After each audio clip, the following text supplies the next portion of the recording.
Hi, I'm Taylor Stewart. And I'm Amanda Brooks, and today we're going to be doing a book discussion on Unspeakable Acts, Unnatural Practices, Flaws and Fallacies in Scientific Reading Instruction by Frank Smith. When we were reading this book, we thought it would be a good idea to take some notes. So we used a 2-column note-taking method. There was a lot of interesting things in this book, so we will be referring back to these notes quite often while we are talking about this book study.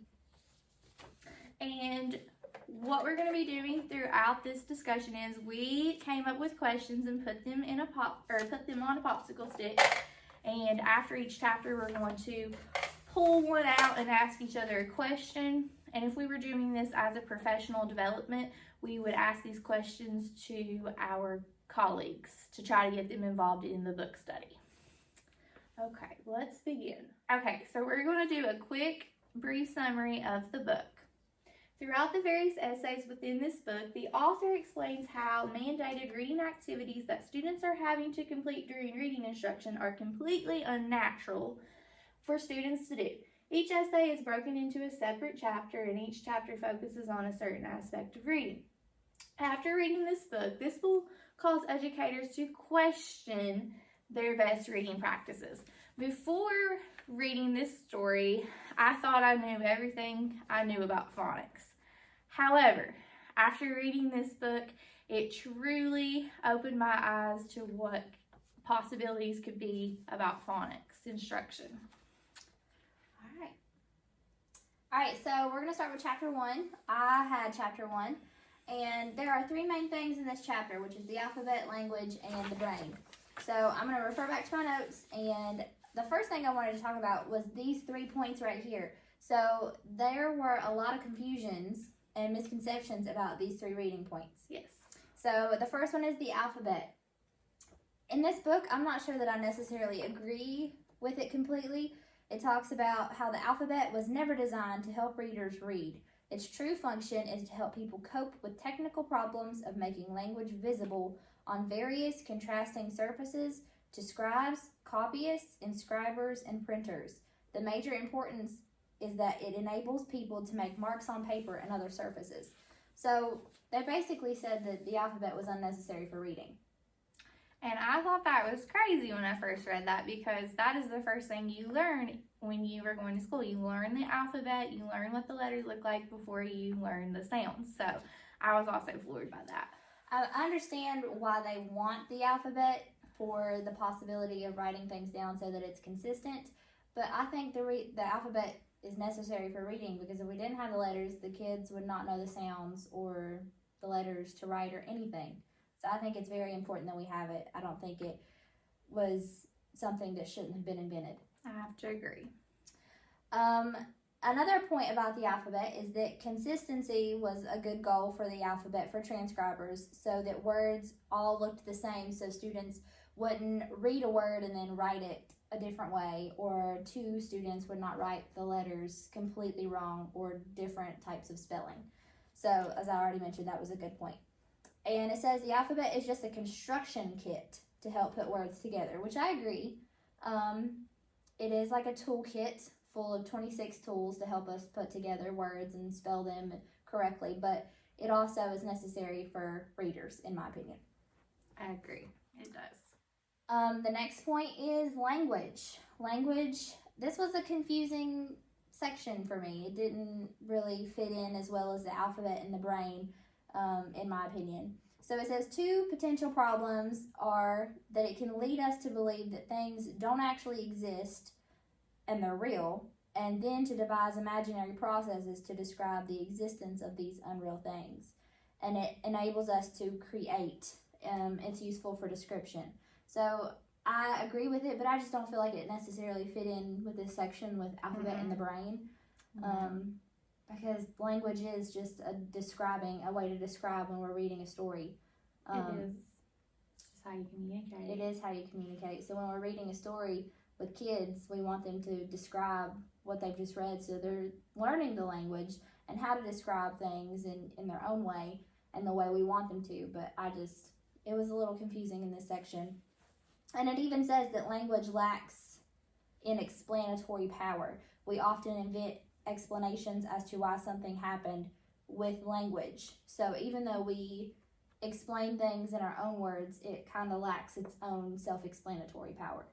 I agree. And then another point here on our PowerPoint is the brain. The brain is hard to understand when it comes to how we understand things. Brain research only tells us about the brain and what it can do itself. It doesn't really tell us how it stores reading and how it memorizes spelling and any type of phonics instruction. There's no evidence that any neurological or chemical processes in the brain might produce reading. So like we know that the brain can hold memory, we know that it can do this and it can do that to help our bodies function, but it doesn't teach us, when people study it, it doesn't tell us how the brain memorizes reading or how it learns to read. It's involved in reading, but the brain is not made for reading. I thought that was a very interesting point out of that chapter. It is, because when you think of your brain, you think that's how you learn. Yeah. And you would think, well, there has to be a spot for reading, but they really can't see that. Yeah, they can't study it, they can't find it. And who knows, there might be one and they just don't know where it's located or how it works. There was another section that was of little importance in this chapter to me, but I thought it was necessary to mention it. It was called Reading the World. So it talked about infants and when they're born, how they learn to read. And it says that everything is natural to an infant and they learn what goes on in the world by reading it. So not necessarily picking up a book and reading it, but they read things with their eyes, learn how things work. Mm-hmm. So they already have that natural process of reading in their brain, even though that's not what it's designed for. Right. But it's already there, that natural occurrence to read. Like an instinct. Yes. And another thing I thought was important, just because reading or learning to read can be difficult, it doesn't mean that it's unnatural. So a lot of, as you have already told me, there's a lot of it saying that reading is natural. It's a natural process. Mm-hmm. So even though it's difficult, it doesn't mean that it's unnatural. It is a natural practice. It's as natural as we read faces of people. Absolutely. That's an important point too. Yes. So that was pretty much a summary of chapter 1. Okay. Do you want me, or do you want to ask me the question? I'll ask you a question. Okay. So how do you think that any of this could apply to your students? Do you see anything from this, like using the alphabet or language or the brain? How does that work with your students? Well, my kids are constantly referring to the alphabet to begin with, especially when they're writing, or if they're reading and writing. If they are confused, they always instantly look up at the alphabet in my room, because sometimes they just forget, especially with the school year last year where they were out so much. They're having a really hard time remembering things anyway. Right. So they have to constantly look up at the alphabet to say, oh, this is really a D instead of a B. Yeah. That type of thing. I would have to agree. I see the same thing is going on here in my classroom as well. Okay, so I had chapter 2, and it was called, let me look, I can't remember. It's called Making a Mystery Out of a Marble. And basically what the author introduces this chapter is by saying that reading is a marvel. He doesn't really consider it a mystery, but it's a marvel, and it's like natural things that we do in everyday life. We don't necessarily think that they are marvelous, but they truly are. And what he said is, this is an important part to me, I thought, reading isn't like history or science, because reading doesn't require facts that have to be memorized. So if you're in history class or science class, you're constantly having to memorize something, maybe about a war. Right. Or if it's in science, you might have to remember the scientific method or different formulas. Exactly. Yeah. So with reading, you don't memorize facts, you just read. You just do it. So that's what he said. It's marvelous because you don't have to learn special language to read. You just read. Right. Another thing that the author mentioned is reading is simply making sense of the print. It's as easy as it's an easy definition, because reading is something that we do so frequently in our daily lives. Like, we read all the time and we don't always necessarily think about it. Right. So, we read signs when we're driving. We read, just that environmental print. That's naturally occurring. And then we read directions or ingredients on the back of food or something. We're just constantly doing it, and we don't realize how frequently we are doing it. Yeah, it's just so natural, you don't even think about it. But the author asked the question, why do so many people make a mystery out of reading? And because he doesn't think it's a mystery. I don't know if I necessarily agree with that. I kind of think reading is a mystery. I would say it's a mystery because every kid is different. Every kid learns different. Teaching them how to read is different for every kid. It's constantly changing, so you're constantly having to change up your direction and your instruction and teaching it to them in different ways. I think it's constantly a mystery to the teacher or the person teaching them how to read. It's constantly a mystery on how to give them that instruction to teach them how to do it properly. And I do agree with that. He came up with 2 reasons though why it's not a mystery, or why people think it's a mystery. I'm sorry, he doesn't think it is, but he said, why do so many people make it out to be a mystery? The first reason is it's to reduce reading to decoding letters to sounds. So teachers, or not necessarily even teachers, but policy makers in the education world, they want teachers to practice decoding sounds to form words. Right. That takes kind of the mystery out of it for me, though. True. And then the second reason is that so that others can try and tell teachers how to teach reading. That's why they make it so mysterious, so that they can lay out these laws. Which, again, I don't know. Right. I get what he's saying with that, because we do have so many standards, regulations, where it's taught specific ways how we're supposed to teach reading. So I get what he's saying there. Yes, I do as well. And then another important part is he said teaching a child to read doesn't require special materials or techniques, which I thought was kind of interesting because we come up with so many different strategies. We have secret stories, everything to get our kids to learn how to read. Right. But he thinks the main way for children to read is simply to read. They just start out reading, and that's how they're going to learn to read, which is very interesting because I have never considered it that way. No, we're just kind of drilled to teach these strategies and find new exciting ways to teach reading. We kind of get wrapped up in that. We do. And, it's just natural for us. Even when we were in school, we did not just start reading to read. Yes. So there are 3 different ways that we can get our students to read. The first way is teachers need to find materials that are interesting to each individual student. Well, in order to know what books to buy, you first have to get to know what your kids like. Yeah. So you have to know what they're interested in, because if they're not interested in it, they're not going to want to read it. No, not at all. The second second way to get kids to start reading is that we have to help the child read. So he says that sometimes we have to read to them until they can begin to learn words on their own. So the teacher would just constantly be reading and showing them how to read.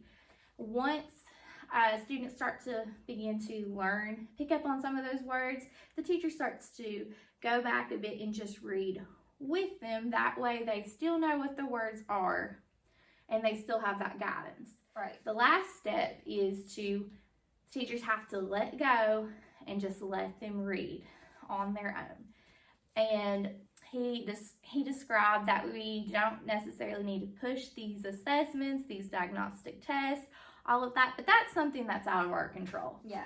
We have to give assessments. That's just part of our job. It is, and we hate it, but it's just there. We have to do it. Now, do we have to give as many assessments? I don't think we need to, but again, that's out of our control, and we're just doing what we are required to do. Right. So that's a good point for him. And honestly, those were the most important parts that stuck out to me in chapter 2. Okay. You want to pull a question? Yes. Okay, what are your thoughts so far? What did you think, what are you thinking so far based off the first 2 chapters? I think that sometimes he can be a little contradicting, this author. It seems like from the first chapter he's saying that, talking about the alphabet and how it's not necessary to read, but then he kind of transitions a little bit into the second chapter saying that there are some things that we need to do to guide that reading. Right. So it's just a little contradictory. Sometimes it's hard to understand what he's exactly trying to say, but I do think he makes some interesting points. He does. I agree. It's like he will not come out directly and say, "This is how I feel." Yeah, kind of beats around the bush. Yes, exactly. Okay, I had chapter 3, and the title of this chapter was basically about phony words. So they had a play on words there because they were talking about basically vocabulary words that apply to phonics and that are used in phonics instruction. So the first word they used was phones, and as we know, that's the smallest unit of sound. Yes. Well, it's not the smallest unit of sound, I'm sorry, it's the smallest unit that can be detected. Yes. And then it talks about phonology and phonetics, and that's a specialized study of phones and their production. And then it talks about phonemes, and it says they are perpetual rather than physical phenomena, abstract composites of phones, and it is also the smallest unit of sound. So that was kind of drilled in our head. Yes, exactly. If you're becoming a teacher specifically for reading instruction, that is drilled into your head. You are constantly being quizzed on it. Yes, you are. And then phonemics is the study of the sound system, so all the sounds that the alphabet can make, the letters can make. And then phonics is a way of teaching children how to read and write. That's something that we do every day. Yes. I do it more than you because I teach first grade, Great. and that is our main focus. And while phonics is something we do focus on, we don't hit it quite as hard as first grade does. Right. And then it says phonologists and phoneticians are linguistic specialists concerned with complex physiology of speech production and perception. I feel like in a way, I mean, we're not phonologists, we're just teachers, but I feel like we have to know what they are looking for and what sounds they're looking for, because we teach those sounds and we have to make sure that the students know them and understand them as well. You're so right. in a way, we are. Yeah, I can agree with that. And then another important point is that phonemic awareness is supposed to be a learned or teachable ability of children to detect the phonemic structure of spoken words. Again, I completely agree with that. That was drilled in our head too. It was. Any teacher education program, you have to know what phonemic awareness is and its purposes and its abilities to teach children how to read. Yeah, I can agree with that. An interesting fact, it says, in one sense, all children who have learned to talk must have the ability, and the ability they're talking about there is phonemic awareness, so that they can produce and understand the sounds of speech themselves. On the other hand, the ability to say what the phonemes are in spoken words is not something of any importance in producing or understanding speech. I thought that was very interesting because, you know, up until now, he's talked about how reading is natural. To learn to read, they just read. It's not like a set of strategies has to be taught to them. But now he's saying that to have this ability, they have to be able to produce and understand the sounds of speech. Right, and sometimes if you're just making them read a word, how are they going to understand that? Exactly. Does that make sense? And I think the whole point that he was really trying to make with this section is that, you know, reading, he had talked about it several times, is that reading is like, you look at it, you see the word, you recognize it, kind of like sight word recognition. So they just look at a sight word and know it off the top of their head. And then any word that they don't already know, they can use the skills or the sounds in the words that they do know to help them figure out the unknown words. And that we'll talk about later in another chapter, but just to touch on it here, to know those sounds, they have to be able to produce those sounds. But he's saying they don't need to be taught phonics, and that's what phonics is being able to teach and produce those sounds. Right, it's decoding. Yeah. And decoding is, I feel like, is a strategy that they have to have. They do, because if not, how they're, especially with all the rules, there are a lot of rules in phonics. There's no doubt about that. But until they are taught those rules, how are they going to know how to read a word correctly? Exactly. And even though we only have 26 letters in the alphabet, those 26 letters can make a wide variety of sounds when they're combined with other letters and the rules. And it's complicated to teach the students all of those in a year. It is. And expect them to memorize them for forever. That's why when they get to second grade, we really touch on those skills and we finish. It's like you expand on them. Exactly. We go over it and we make sure they know it because, you know, over the summer, a lot of them tend to forget. Yes. But, you know, using like the program Secret Stories, that really helps them. Yes, they Because memorize there's that that story story. a little bit better than just saying, this is a letter, this is the sound it makes, and it just makes it because I said so. And it does make it hard for if you just teach phonics skills like that. You have to Yes. make it interesting. If they're not interested in it, they're not going to learn it. Yes, and they have to be engaged. If they're not engaged and it's not interesting, they're just, it's pointless to them. They're not going to see the purpose in learning. I agree. So as we've already mentioned, phonics is concerned with the connections between phonemes and graphemes. It's important. It's an important skill. If they don't know it, I teach first grade. I've taught it for 4 years now, and I teach phonics every day. That's the majority of my reading instruction every day is phonics-based instruction. So, as a teacher that has taught it for 4 years, so systematically and explicitly, I just don't see how a child could learn to read without it. It would be hard. It would be hard to do, in my opinion. But, you know, I guess there's always a different perspective. Yes. And then the last thing I want to mention that I thought was important out of this chapter is that learning to read is a natural occurrence. It's a process, not a process, but a condition. So it is just it's a condition that they have to be able to do. So he says it's not a process, which I'm not sure that I completely agree with that. I feel like anytime you're teaching a child something, it is a process. They have to go through. Especially if they're learning it for the first time. Exactly. But I thought that was an interesting fact out of this That is chapter. interesting. Yes. All right. All right, this is a good question considering the chapter we just discussed. Do you think phonics is essential? As a teacher, absolutely I do. With second grade, I am a primary grade level teacher still. Do I do it quite like first grade does? No, but it is important because when they are trying to read, especially during small group reading, guided reading, anything like that, if they don't know those rules, those phonics rules, Yes. they just look at me like a deer in the headlight and say, I don't know how to read this. Because there's different ways, you know, sometimes two letters together make a difference in a word. So I do think it's important to teach because I think it ultimately helps them become better readers. Yes. That's my opinion. I have to agree.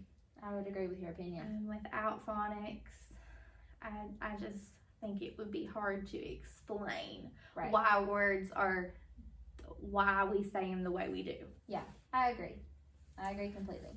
All right, so chapter 4 it was a very important chapter in my opinion. I learned so much in this chapter. It was one of the biggest chapters in this whole book. It was packed with information. It really is, and I'm going to go straight into it. So chapter 4 was called How Phonics Can Become an Educational Hazard. And when I first read the title of that chapter, I was like, a hazard? That's interesting. It's really interesting considering as much as we're talking about it, how important it's been brought to our attention it is. Right. Especially with our college classes. Yes. And all of that. We've just always known phonics is the way to go. Yeah. So, the author starts out talking about how phonics has been a very important aspect of reading instruction for many educators for many years. And when we get to chapter 6, it goes into detail about when phonics instruction truly became an important part of the education world. But that's just a sneak peek of what chapter 6 is like. The author explains that it is not necessarily the best method for teaching reading. And when I saw that, I was like, it's kind of confusing. Right. Because like we've talked about, it's just something naturally we are known to teach. Yes. And that's something that was taught to us when we were in elementary school. So it's just kind of confusing. Yeah. And here in our district, it's the book that we have adopted. It talks about phonics and has a section for phonics instruction every day. So that's just what we're expected to do. Exactly. You're exactly right. At the very beginning of every day. You're right. It is. But like I said, he says it's not necessarily the best method to teach. Systematic phonics is destined to fail as a method of teaching reading, and it will make learning to read more difficult for many children. again, when I saw that, I was like, well, I feel like that's how it breaks down words and makes it easier to read. So that part was kind of confusing to me, but this author has not necessarily said anything great about systematic phonics. He also explains that the mythology totally misunderstands or ignores how children actually learn to read, because, you know, if you looked earlier in the book, it talked about how how children learn to read is simply by reading. Right. So if you teach them these rules and you break it down, he says it's totally misunderstanding children, which I, again, kind of confused on that. Yeah. Just because we know how much and how important phonics is. Right. And then it says systematic phonics and phonemic awareness instruction is the thin end of a wedge to bring out radical changes in education, primarily driven by commercial and ideological agendas. So from policymakers, basically. Right. He's not really for it, it seems like. No, it seems like he's against it. And he's just talking about the different ways.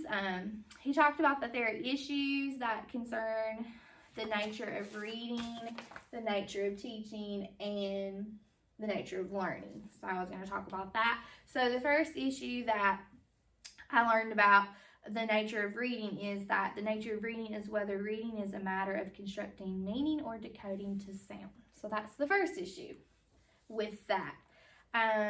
He describes that there are some things that people do not have to think about when they're trying to make sense of the world, such as knowing that a bird is singing. When you think about that, when you see a bird singing, you don't have to stop yourself and think, I hear that sound, that has to be a bird singing. It just naturally you just occurs. Automatically think that's a bird singing. Yes, and that's the gist of what he talked about on here. And then another interesting fact he said with the nature of reading is we often can't pronounce what a written word is until we have identified its meaning. For example, the word read could be read or read. Right. You don't know what it is until you actually read what the sentence is and you find out what the meaning is in that word. So that is a really good point. Yes. If they are just reading, that we have so many multi-meaning words in the English language to begin with. So I agree. That can be an issue with just the nature of reading. If you're just reading to read and you don't understand the meaning of it, how do you know which way to say it? Right. That is a confusing thing if you don't understand the meanings and how to read them. Mm-hmm. And then he explains that the purpose of reading is making sense of written language, and a sense of written language directly by not converting it into sound. So again, it's making, he's talking about how it makes sense in the written when we read it. Right. But it's impossible when you don't. Back to what I was saying, it's impossible when you don't know what it is until you actually read the meaning of it. Right. Or understand the meaning of it, not reading the meaning of it. Yes. So you have to have those context clues, and I think that is an important skill. It is, and I know that it's taught in your grade and grades higher than that, but we even touch on it here in first grade. Especially with read and read, those are two big ones that we focus on, because the students will be reading it and then they pause and they're like, that didn't make sense, but I know I read that word right. And then you have to teach them, to use the context clues and the words around it to help them figure out how to read it properly. Exactly. It's a really good point. One of our skills in second grade is talking about multi-meaning words and knowing the meaning of them. Yeah. So therefore we go over context clues a lot to try to help them, because at the point in second grade, they are learning. At that point, they should pretty well know how to read. Yeah. We're still learning to read instead of... it's kind of like a transition period to reading to learn. Yes, exactly. It's like in the middle. Right in the middle. Because they're still struggling a little bit at the beginning of the year, but by the end of second grade, they're ready to read to learn information. Right. So, because we know how important it is in third grade, we hit it hard in second grade. Yeah. The next issue is the nature of learning. And the issue that the nature of learning is determining if a student should have an active or passive role in learning to read. So the way he describes it is, a child needs to learn to read by simply reading. Right. So in that sense, I think they have to have an active role. I agree. If we're going to talk about what he says, how can it not be active if they have to be the ones reading the words? Although at the beginning, like I said, the teacher does all the reading. Right. But, if you remember in task 2, they have to remember to, they have to learn to start reading on their own, and right. the teacher is reading with them. I feel like even though the teacher is reading it to them in the first phase, they still have to be an active participant in the reading. Because they have to be following along and looking at these words. Yes. So I think in that, when discussing that, I think they need to have an active role. I agree. And the author also explains that learning has to be meaningful to the learner. It cannot be something that they just memorize. They have to be interested in it, or they're not going to remember it. And then he talked about if they're bored, they're not going to learn, which we know that. Right. If they're bored in the classroom, we know they're not truly learning. If they can't read anything at all, they begin with someone reading to them, like I just said. And after that, their learner will slowly begin to read on their own. So it's important that they have an active role when they are learning to read. I would agree with that.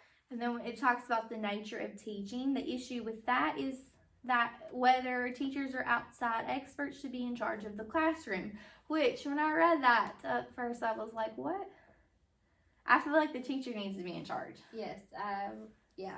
They have to be in charge because they know these students, they know where they're at, they know what they need to get to be able to read and get to that next level. Yes. So I truly believe that teacher needs to be in charge, not necessarily these outside sources, these policymakers, because a lot of them have never even set foot in the classroom. Yeah. So they don't really know, and then, if it's not left up to the teacher, and the decisions are all left to the outside, how are they going to know where these kids are at? Exactly. So they're not going to know where they're at. The teacher truly needs to be in charge. And then, like I said, chapter 4 is really long. It talked about a little bit about phonemic awareness, but Taylor covered that well. But it did talk about whole language versus phonics, and that's a big debate around people. Big debate. And he was asking, like, some of the subheadings is, should we do whole language? Should we do phonics? And I thought that was interesting. And when I was thinking about whole language, I always just thought it was an instructional method. I truly did. Yeah. But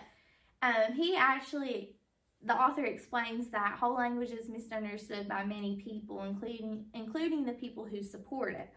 Like, even the ones that are on board for whole language, they're really misunderstood by it. Right.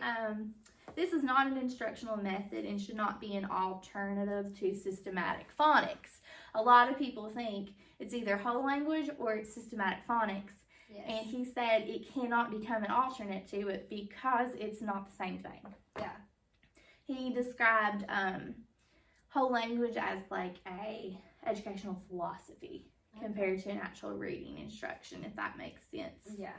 And I just thought, wow, because, and we even had, we've talked about it throughout our, when we were in college. Yeah, they've always said whole language or phonics is like a great debate. Yes, and as educators, I just assumed it was an instructional method. It wasn't something I necessarily used. Right. But I didn't realize it was more like a philosophy. So if you are on board for whole language, you cannot substitute it and say, okay, this is the same thing as systematic phonics, because it is not an alternate. I thought that was really important to know. I agree. And, it talks about a balanced approach, and it says the problem with phonic or reading instruction is that people want to put a bigger emphasis on either phonics or whole language, like we were just talking about. It's the big, great debate, and not all educators are on the same page with that. Right. But, it shouldn't be balanced because it's not really this or that. Right. It's more of an educational philosophy. But, you know, if people are just for phonics, they know that phonics is not the only thing necessary to have their readers become readers. Right. They have to do more than just teaching phonics. And with the whole language, it's kind of the same thing. They realize there has to be some phonics instruction. Yeah. But it can't be one or the other. Yeah. Kind of like a combination of both if they're going to use one or the other. So that's the main issue. And then something else that he talked about with systematic phonics was it can either be given too soon or too late. If it's given too soon, then it's going to confuse the kids. Yeah. And be even harder on them. Back to the brain from the first chapter. Yes. It's just they're not ready for it. They're not ready for it, and if you give it too soon, they're going to be completely lost and most likely frustrated with reading to where they don't even want to do it. Right.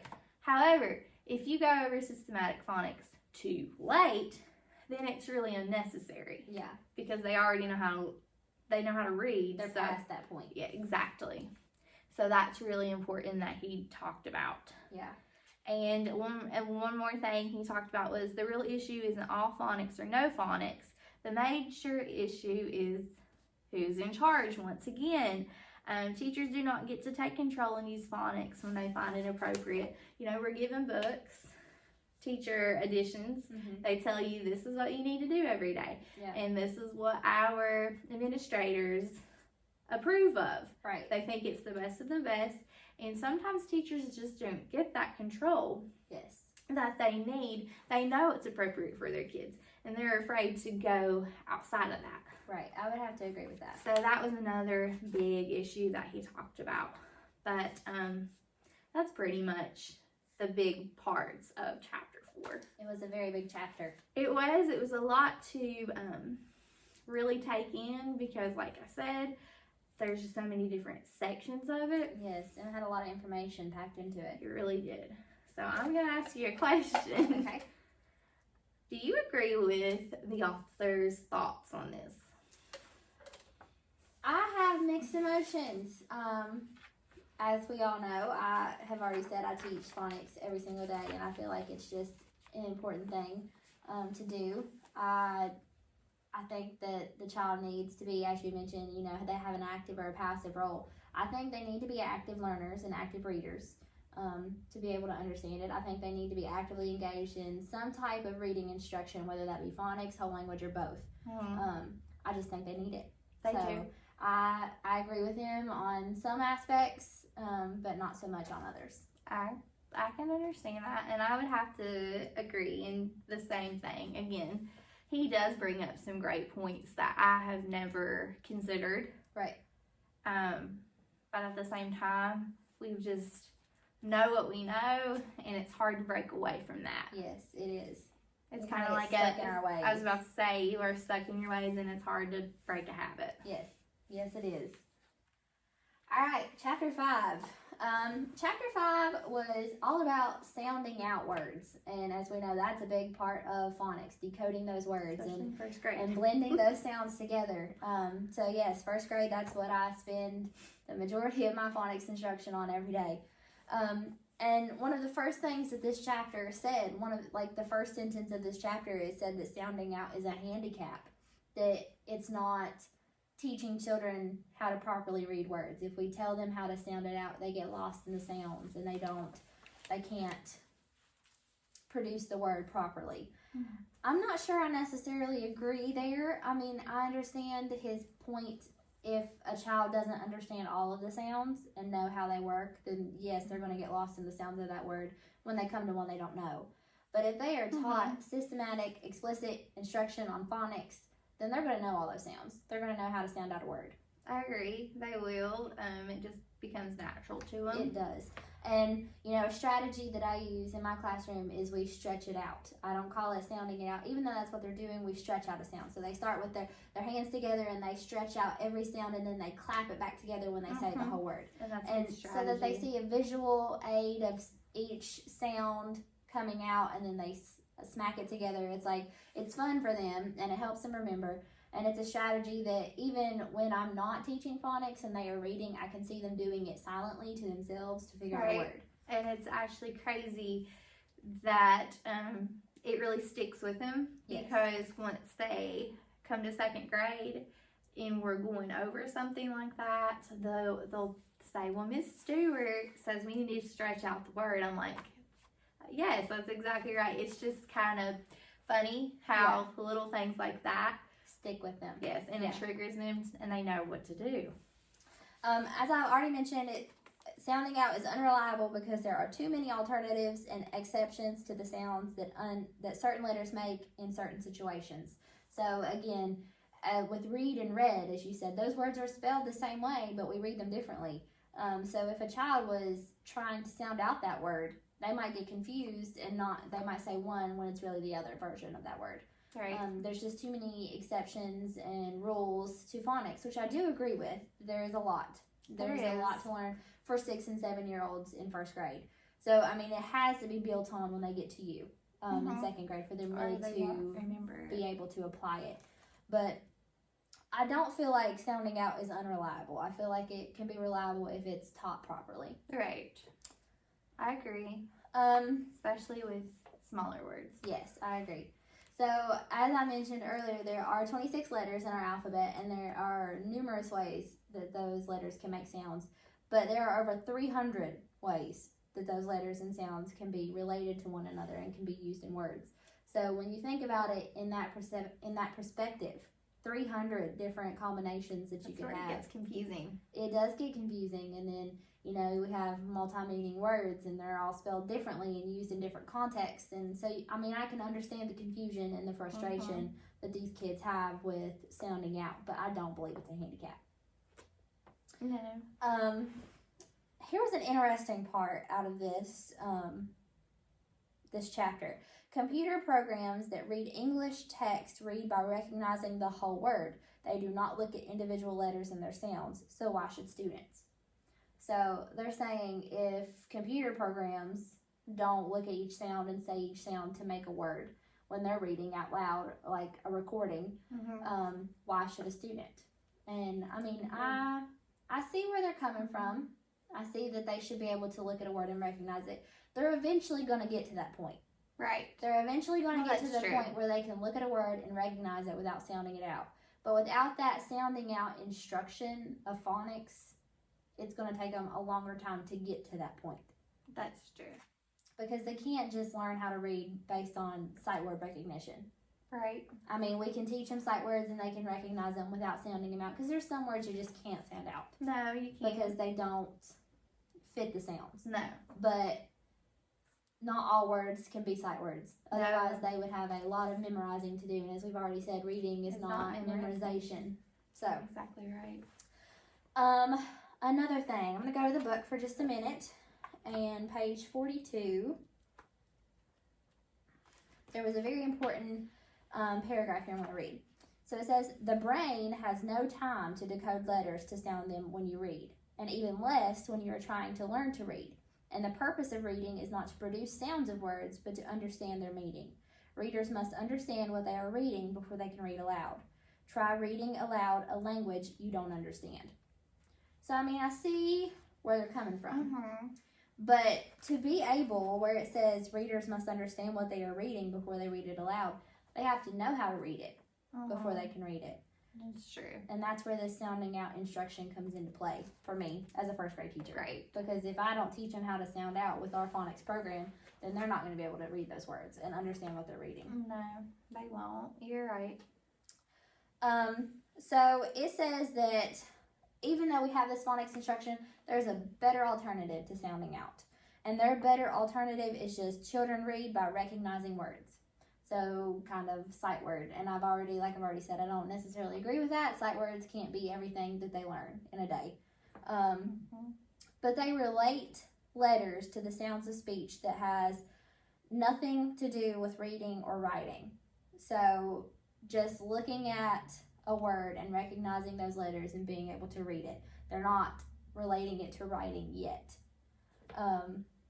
So it says we can read because we are familiar with the shapes of words and we can recognize them. I would agree with that. When we're reading, and just like reading off this page, I don't have to sit here and sound out every letter. No. But I've already had that instruction. I've already had that sounding out and that phonics instruction that has led me up until this point. So I think, you know, we should still, if it's not broke, don't fix it. Right. Okay. I get it. I can agree with that. And then another important thing out of this chapter, it says children learn to recognize written words in stories that are interesting and comprehensible to them. So as we've already said, if they're not interested, they're not going to learn. They're not going to do it. They're not.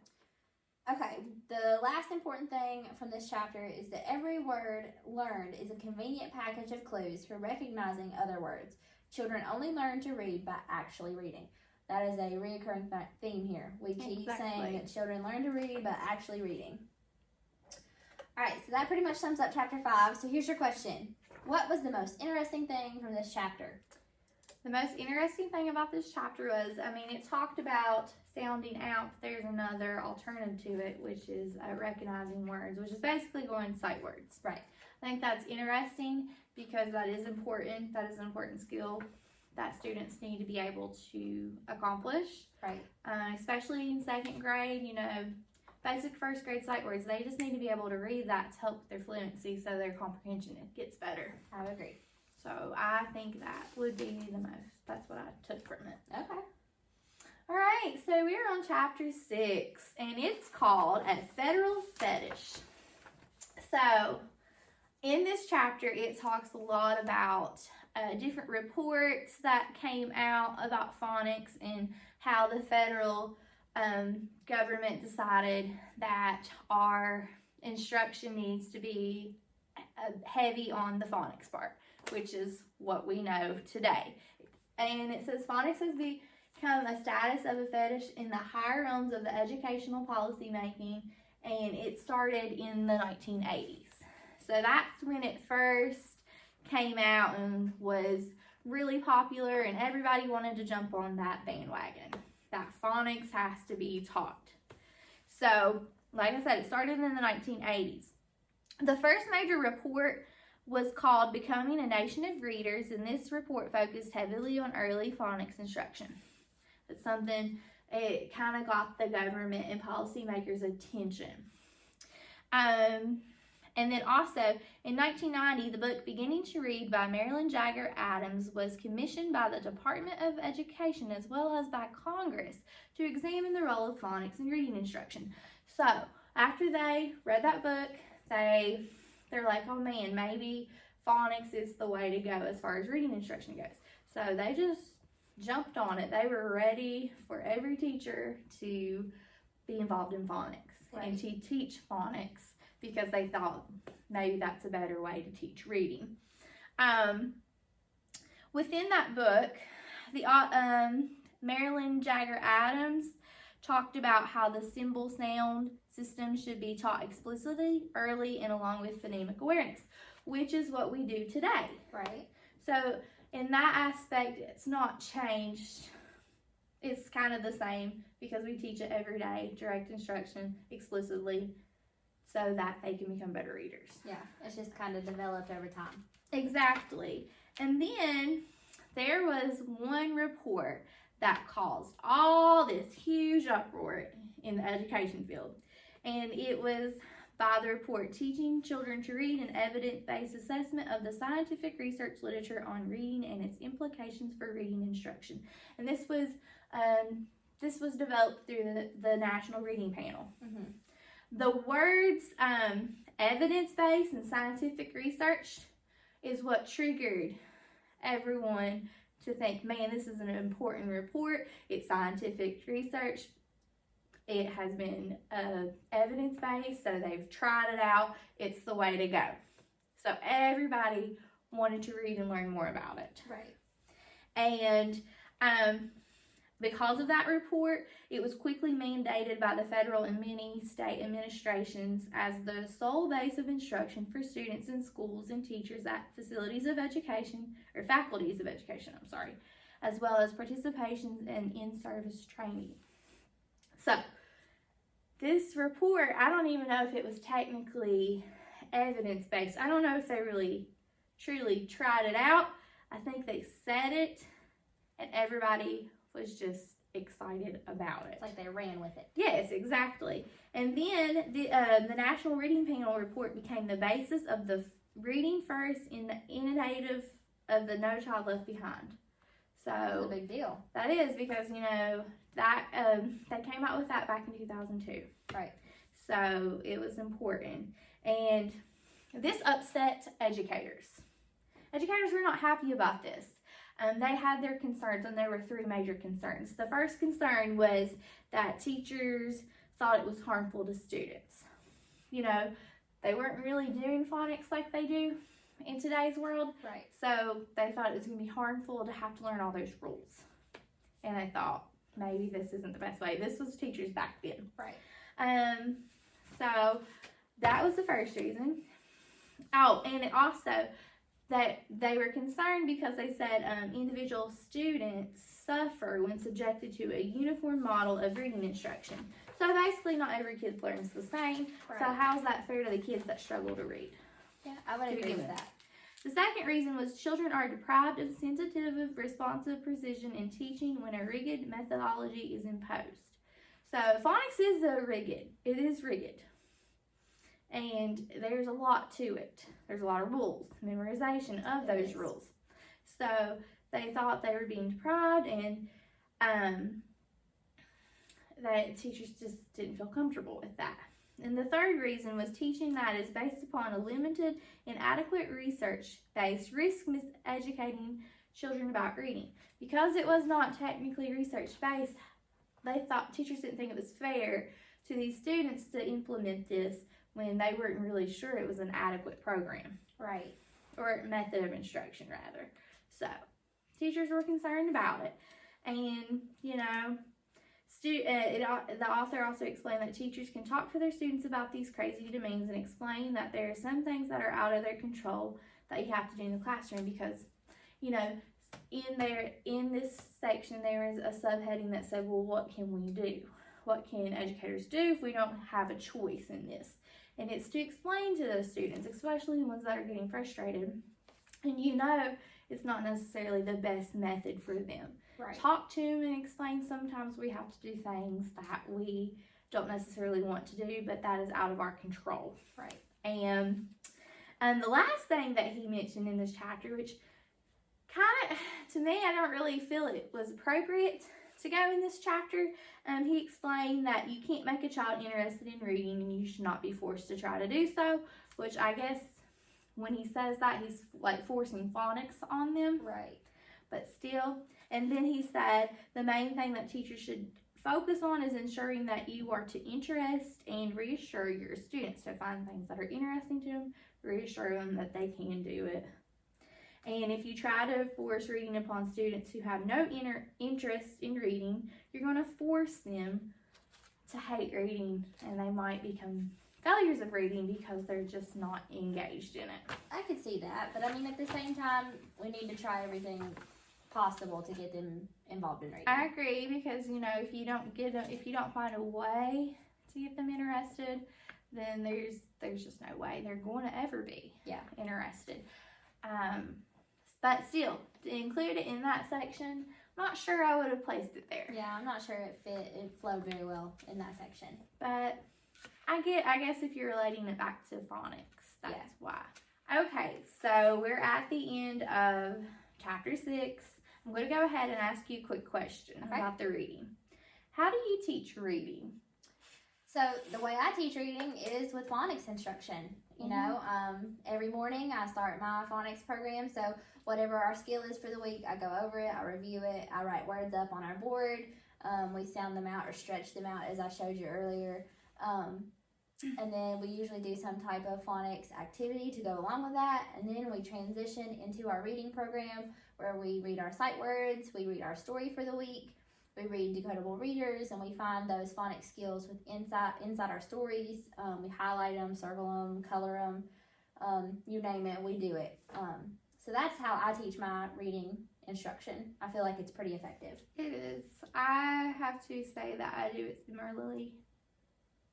I don't do quite as much as you do Right. as far as phonics goes. Right. But I do a lot of things that are similar. All right, let's move on. Chapter 7. This was an interesting chapter. So it has these 3 main points. So how familiar words are understood, how unfamiliar words are understood, and how unfamiliar words are read aloud. I had some mixed thoughts on this chapter. So the first one, how familiar words are understood. I mean, I understand that. They were basically talking about sight words, which is a recurring theme in this book. Exactly. So it says, we do not have to say to ourselves or anyone else that what a word is in order to understand that word. Like you said earlier from your chapter, we don't have to hear a bird singing and stop and think that sound is a bird singing. You just know We just know it.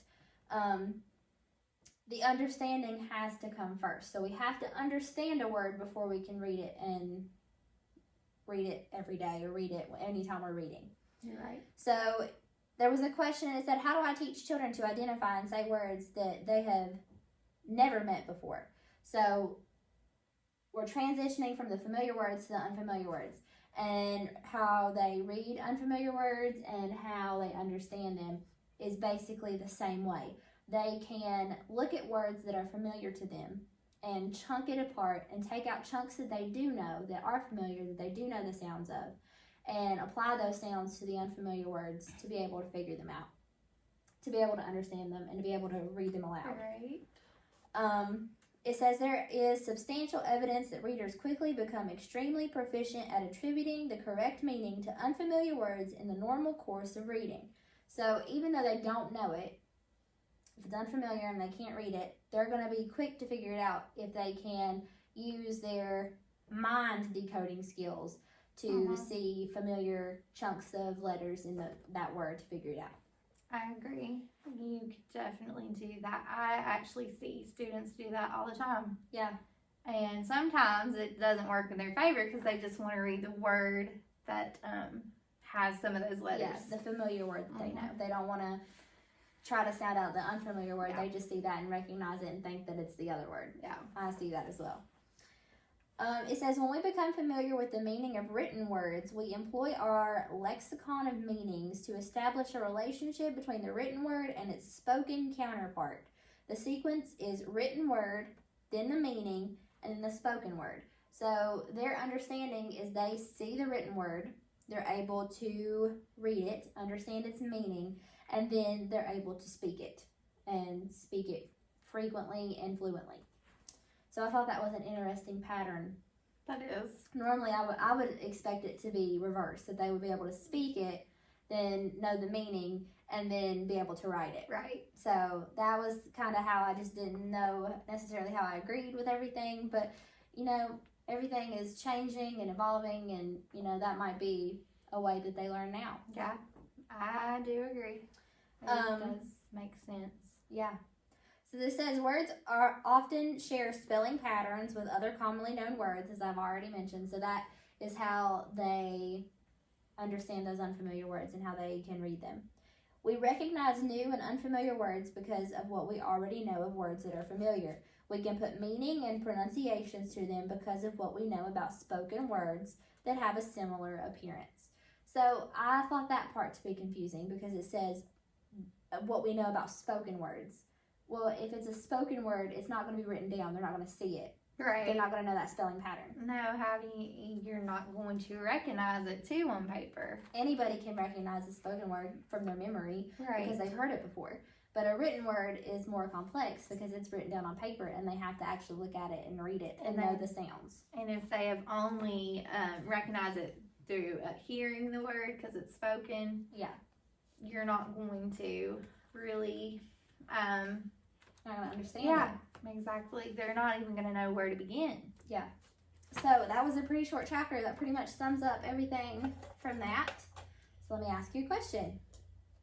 Was there anything that you did not agree with from this chapter or so far that we've read in the book? Is there just one thing that stands out to you that you just absolutely do not agree with? Well, I think it is a reoccurring part of this book that we have mentioned. Just some of the things that he says, especially back to the phonics and reading naturally, like students learn to read by reading. I don't know if I necessarily agree with that. Right. I don't, because, you know, when they come to school, they might have a little bit of background knowledge on what a book is and stuff, but even in kindergarten, you know, you have to teach them the front of the book, the back of the book. How to read the text from left to right. So it's naturally, I'm having a hard time that them reading, learning to read by reading.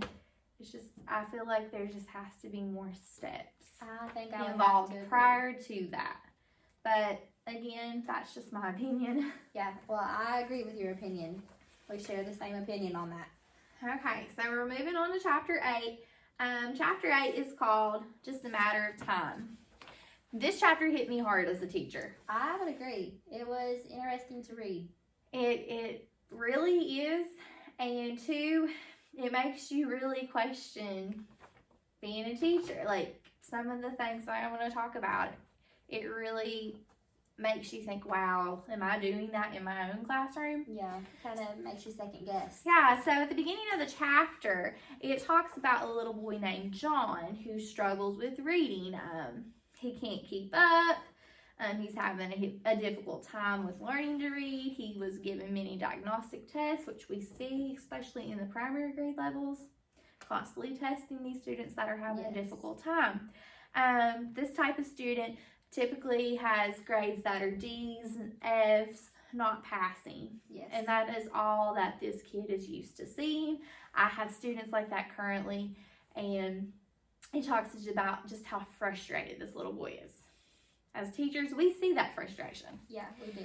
And the problem with this is the author believes it's time. There's just simply not enough time in the school day, and I don't know how many times I say that. There's just not enough time to get to this part.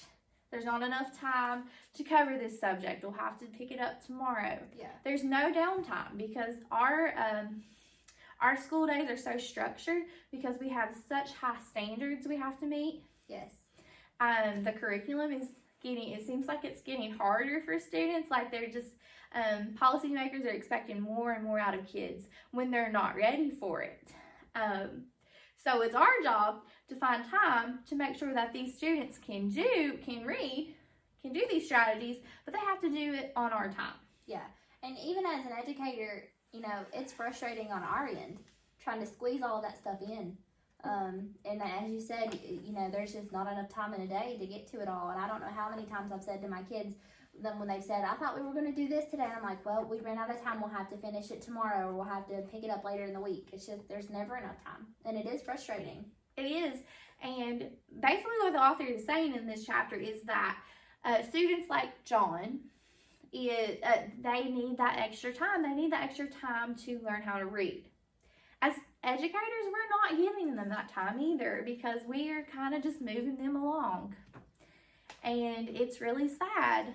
But we're thankfully here at our school, we're a Title I school. So we do have a little bit of flexibility with our Title I teacher who can pull students to work on them, work with them a little bit more one-on-one, but it's still hard to get your kids a time in there with Title I because they're trying to, you know, fit the schedule for a whole school building. And we also are a very large elementary school. We have close to 400 students. So, you know, again, with that time, Title I teachers just run out of time. Yeah.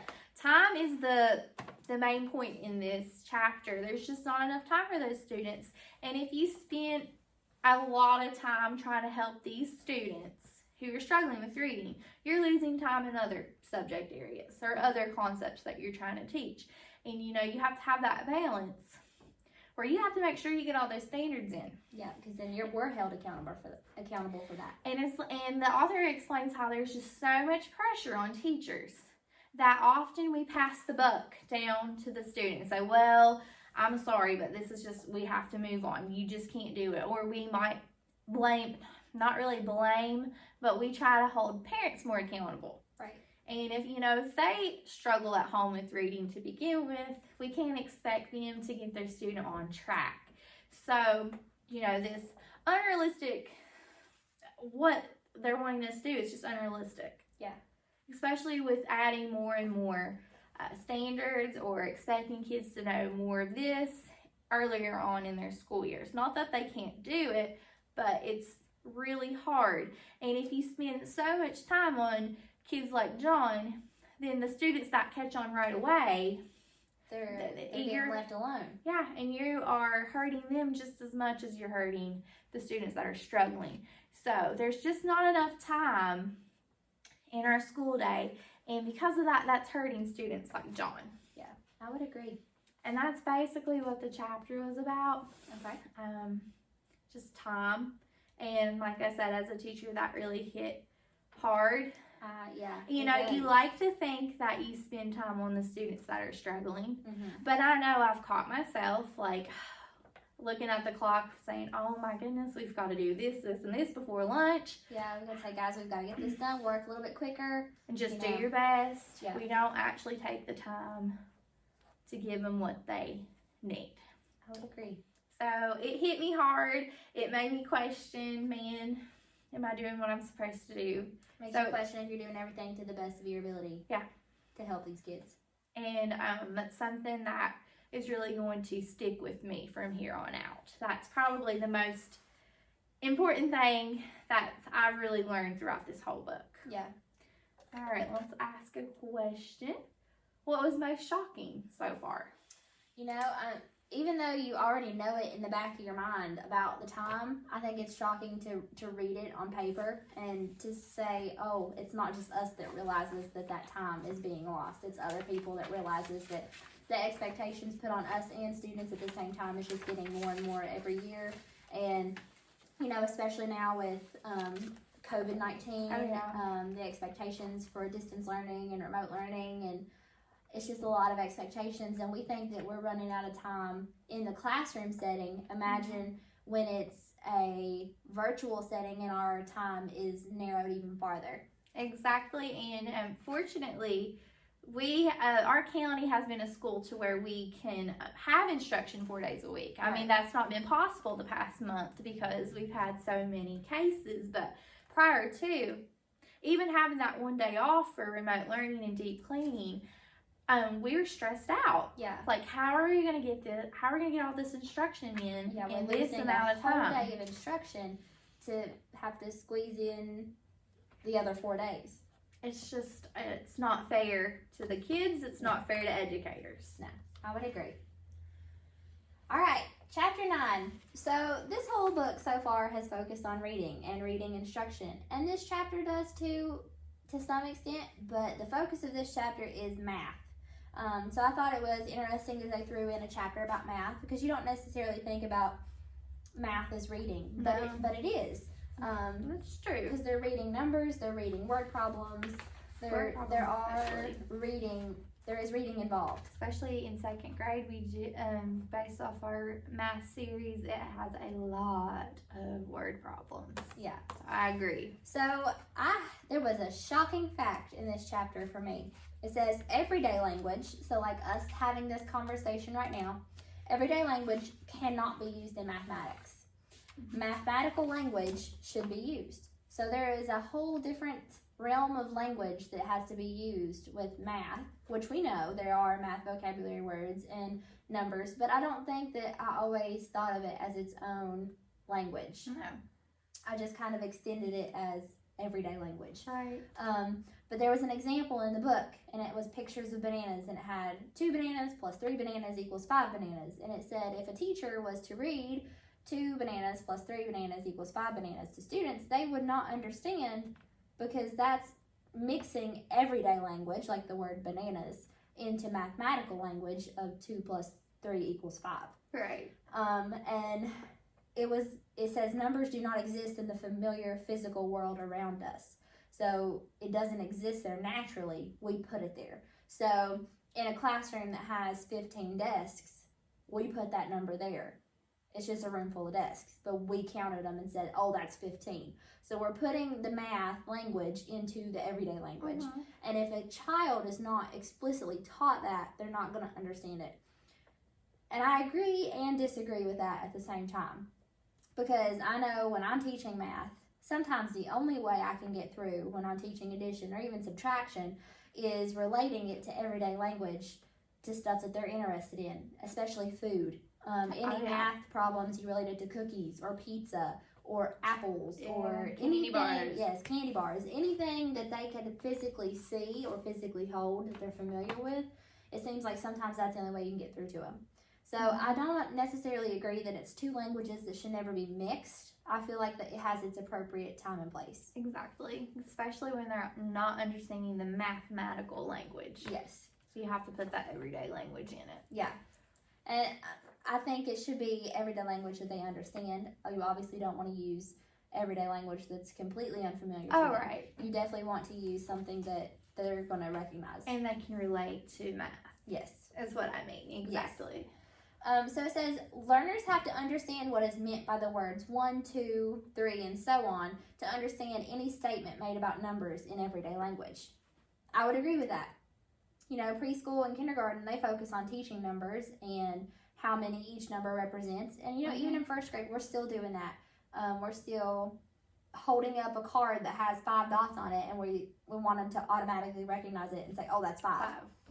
So, I mean, I understand that they need to know the number sense to be able to apply it to everyday language.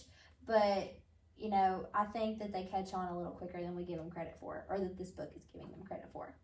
I agree. Another important thing, it says there has to be some understanding of math and number sense for there to be understanding in conversations when everyday language is used. The words add, subtract, multiply, and divide have different meanings in math and in everyday language. So an example that the book gave was like when you're making a cake. If we say add flour to the bowl or add 2 plus 3, even though the word add is being used the same way, it means different things. Even though they're still putting something together, it is being used differently. So, I mean, I can understand where there needs to be a division between everyday language and math language, but like I said already, it has its appropriate time and place to be combined. I agree. So I think that was, you know, the most shocking thing out of that chapter was just that it was its own separate language, and that the author doesn't think that it could be combined necessarily. So every day, you're right. That is interesting because, like you said, I didn't have a clue about that until reading this book. Yeah. All right, let me ask you a question. Why is reading a mystery? Or even reading in math, why do you think it's a mystery? Well, you know, the author certainly doesn't think it's a mystery. He thinks it's a natural thing, but I think reading is a mystery because every kid learns differently. They don't recognize certain things like other students do. Like they're at their own pace. I agree. We can't expect all kids to be on the same level. We just can't because they learn differently. Sometimes they don't process things as quickly as others do. So it's a mystery as how they are going to learn how to read. I think I would agree with that. But like I said, if we go back to chapter 2, it mentioned how they purposely marvel. Yeah, yes, exactly. That's how he describes it. But he wants people to think it's a mystery so that educators can be told exactly how to teach reading. Right. And they want to go back to that decoding letter sounds to form words. So, I mean, I get why he says that, but I just think it's a mystery because no child can truly be on the same level and learn at the same time as they're learning to read. I agree. All right, so we are at the final chapter, which is chapter 10, and it's called When Irreversible Technology Meets Irreplaceable Teachers. So, this is kind of interesting chapter because of everything that's going on in today's world. Yes. We're using technology like no other in the classroom, especially virtual. A lot of schools throughout the country are using virtual learning, distance learning, where they're actually teaching on the computer. Our county's a little behind. We're getting there. But we've been a little bit behind compared to other places. But that's not what it's talking about. It's talking about in this chapter is technology is becoming more important in the education world. You know, they have different websites that have technology. There's different films or like videos, Yes. kid-friendly videos. You know, you can watch on YouTube, and kids can learn that way, especially how to read. There's just so much more technology involved, and it just seems like we keep adding more and more technology to our plate, and it could be hurtful for teachers. The author said it's a possibility that teacherless teaching may be approaching in our near future, because, you know, the way he described it is schools have budgets. Right. You know, they already have more teachers than what they need. We need bigger classroom sizes because it just seems like we're getting more and more students compared to many, many years ago. Right. And if they can use technology, be a big budget saver for them. It is, because they're not going to have to pay technology near as much as they have to pay a teacher's salary for several teachers. So that's why he says that. And also, he talked about how teachers are irreplaceable. Technology cannot give direct instruction like a teacher can. Okay? Technology doesn't have empathy and compassion towards students like teachers can. Right. Teachers know when students are struggling. Right. A computer cannot. That it might can detect it if it's a program and they get numbers wrong. Right. They can understand that, but they cannot give students that empathy and compassion that they need when they're frustrated. Yes, I agree. It can't do it. It's just not possible. And when teachers give direct instruction, that's what we do. Yeah. And you know, if you take away teachers and you replace it with technology, they're not going to learn. No, they won't learn. They won't learn as much. It might be interesting at first to them, but as teachers, we know what we can do to engage our students more. Yeah. We know if they're bored. That, like, a program can't tell you if they're bored. No, they can't. They can't witness natural behaviors that students are having. Yeah. Especially reading, and if they're frustrated. If you think about, like, the kid like John, is a computer program really going to know that? No. And it's not going to be effective for his learning. No. And then the author, you know, talks about how there's just so many reading programs, well, just programs in general for education that parents can go to. And then the media is starting to really push technology. It always talks about how great technology is. You never hear a commercial talk about, well, this technology program is not really that good. Yeah. But they are quick to point out teachers are bad. Yes. They like to say we're lazy. Unfortunately, that is the standard these days. We don't want to do our job. We just don't want to do it. Right. And that's why we're so lazy, and that's why kids are behind.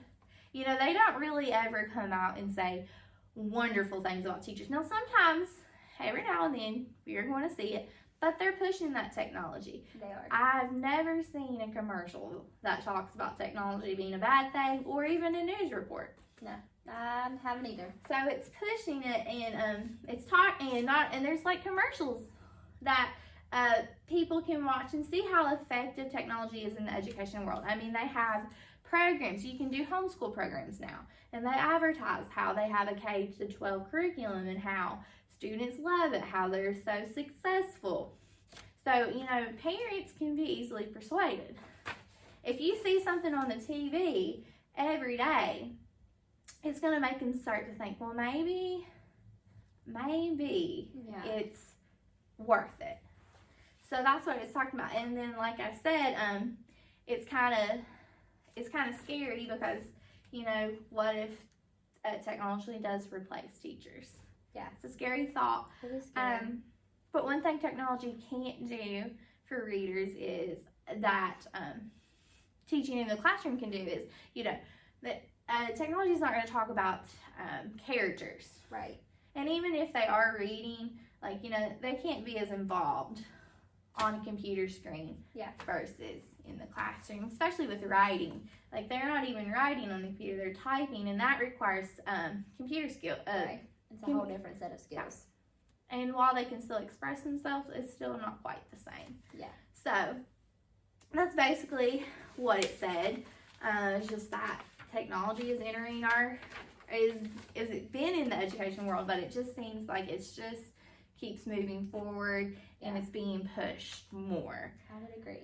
And it actually, at the very end of the book, it compared using technology and teaching to like the Cold War.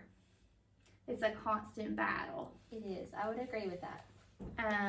It's a power struggle with it. So because of that, I don't know if there's any insight to that.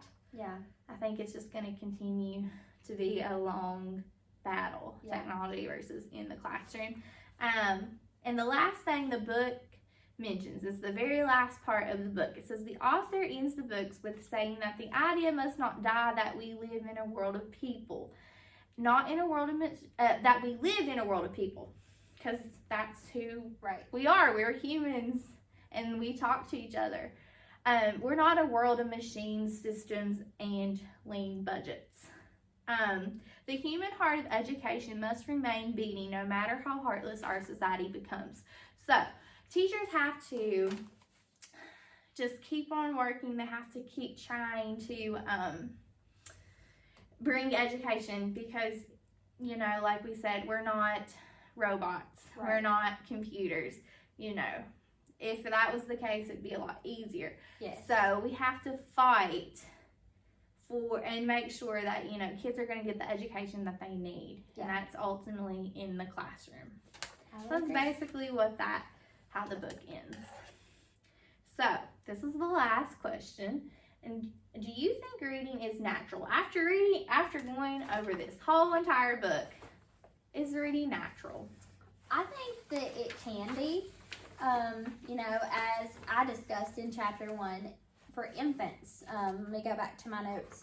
It said that infants, everything is natural. So, you know, they pick up a book instinctively and they turn through pages.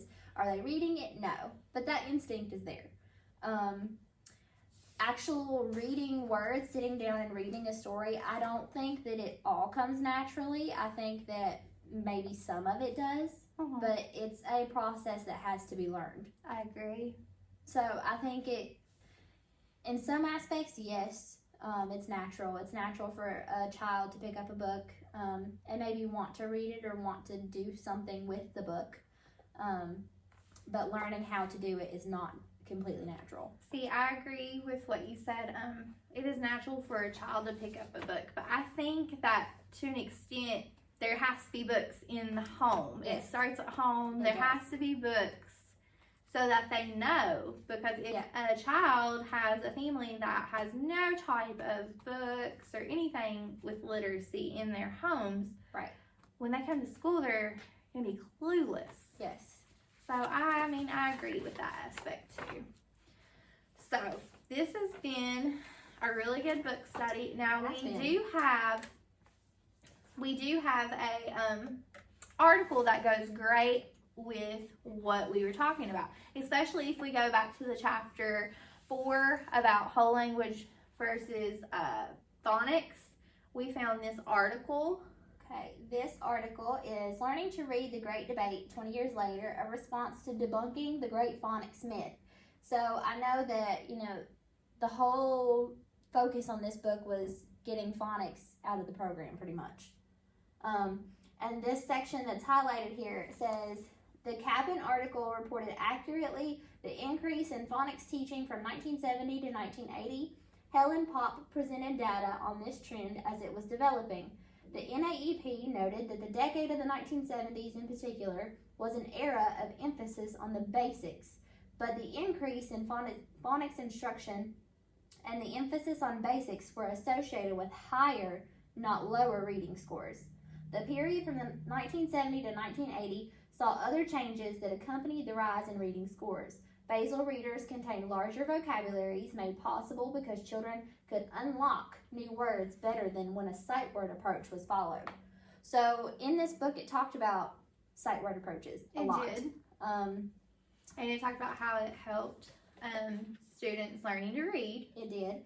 And so I think, you know, it says that children were able to unlock new words with a, you know, finding that pattern instead of the sight word. I think the sight word pattern can help, but it also, you also need to have that code to unlock the words with phonics.